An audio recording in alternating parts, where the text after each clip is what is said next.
As soon as we arrive home, I ask Hamp, a special child, to wash his hands, but he always resists doing so. When I insist that he wash his hands, he becomes very angry and starts banging his head against the wall. His goal is to hurt himself by hitting the wall or other sharp corners. I'm afraid he might hurt himself, so when his head is about to touch the wall, I quickly put my hand in between to prevent the impact, letting him hit my hand instead. As soon as he lifts his head, I remove my hand. When I intervene to stop him, I do so with the least amount of force. And I call this minimal intervention. This means giving him the maximum freedom. In his attempt to hit the wall, he might change his position to avoid my hand and try hitting somewhere else.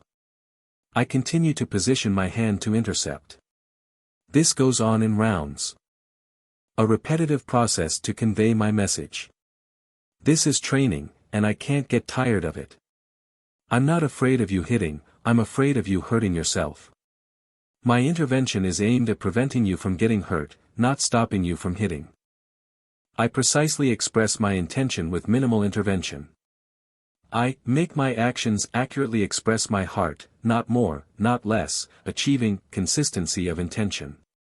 Through repeated and accurate expressions, I successfully convey my message to the child. The essence of communication is the successful transmission of meaning. Communication that fails to transmit meaning is meaningless. For instance, many parents often nag their children, talk endlessly, engaging in meaningless communication. However, the child's goal is to stop the behavior only after hurting himself a bit.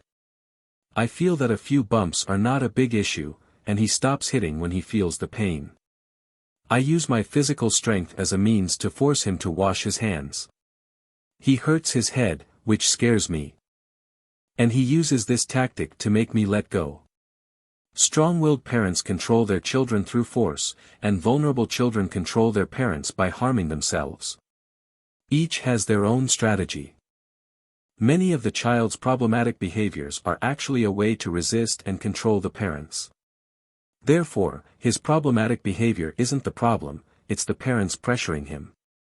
The issue lies with the parents wanting to control him. Between parents and children, control should not be the foundation, but rather an equal relationship should be established.